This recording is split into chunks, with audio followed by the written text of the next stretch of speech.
I'm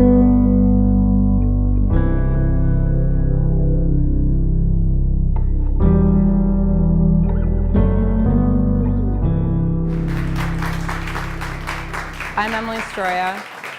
I'm going to tell you a story.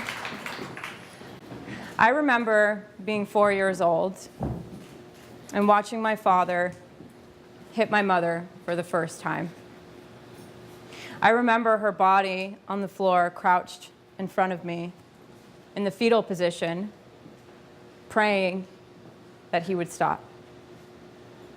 I remember one of my favorite games was make-believe. The game that I most loved to play was Dr. Mending. I was the therapist, and my mother was my patient.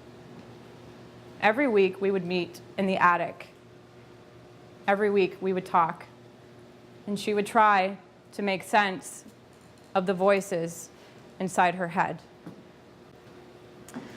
I remember hitting puberty. I remember my body changing. And I remember my father changing. I remember the first time he told me that he was in love with me. I was 13. I remember the day that I left home. That was 16. I was emancipated. I lived with another family. And at 18, I joined the military. I was stationed across the world in San Diego, California. And I thought that this big change in my life could quite possibly be the change that could erase the past, that maybe I could start over, that maybe I could forget everything that had ever happened to me. But we all know that the past comes with you wherever you go. And the past did come with me. It was a nightmare, literally, that haunted me every night for years. I thought that maybe I could numb it through drinking. Maybe I would find someone to save me, a new partner, a new relationship, a toxic, unhealthy, abusive person, treat myself the same way. And then I also discovered that there was something more. There was something more that I needed besides these coping tools. And that's when my quest for inner peace began. I studied heavily with meditation. I studied with all different types of mentors and teachers, trying to make sense of why did this happen to me? Was it my fault? Did I make my mom crazy?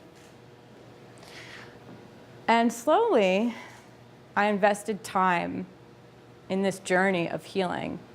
I invested time in trying to understand all of the broken parts of my past.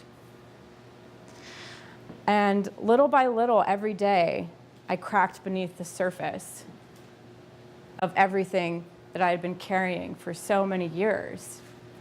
Little by little, the light started to come in. And then I remember one day, I experienced true forgiveness. I experienced what it felt like to truly forgive my parents. For me, forgiveness was just something that I would carry around like, oh yeah, I forgive them. They're my parents. I'm supposed to love them. So that's just what we do. We just say these things, but we don't actually feel them in our body. And then one day I really felt it in my body. I felt it in my core. Like my entire being just felt released from this prison that I'd been living in for so many years. And I could see compassion for two people that had tried their best to love me, that tried their best in their own way, in their own world. And so healing isn't really a straight line. Some days it's like this wave that just comes, and there's these uncontrollable amounts of emotion that we feel. Like, will this ever end? Is this ever going to end? Will I ever stop feeling this way? And then some days it's very still, it's very quiet, and it needs love. It needs to be heard. It needs to be hugged.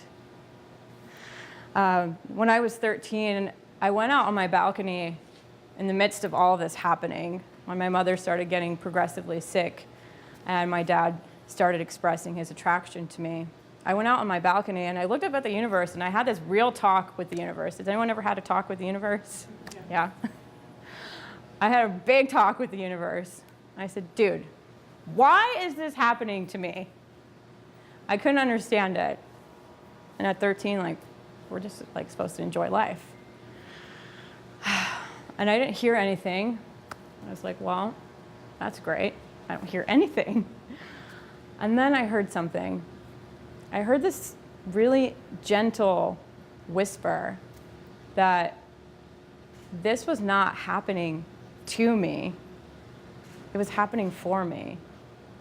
Because someday, I don't know how a 13-year-old knows this, but someday I knew that I would be here standing in front of you telling you this very same story. And I've found that our stories can heal each other.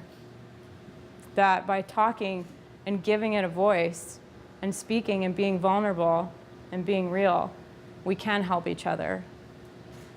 By being reminded that we are each other's lights in moments of darkness. And so there's a concept in Japan that broken objects are repaired with gold. And I like to think of myself like that. That out of all of the brokenness in my life, I've gotten to transform it and repair it with gold. And I've gotten to create magic from it so that I can stand here today and tell you this story and to write a book about it and to get real with you and to show you my heart. And so if this is you tonight, I just want you to know that you're never alone. So I'm going to read, memorized, an excerpt from my book, Into the Light. It's a poetry collection of my journey, but there are notes to the reader throughout the book on healing from abuse and healing from trauma. And it's just it's a fantastic experience. It takes you on the journey from darkness into light. So, when you feel the past leave you, a rebirth will happen. Your heart will crack open, and your being will remember what it lost. Your true self will awaken from its sleep, and your soul will dance, calling forward all the gifts that you left behind. And you, the phoenix, will rise again. Thank you, everyone.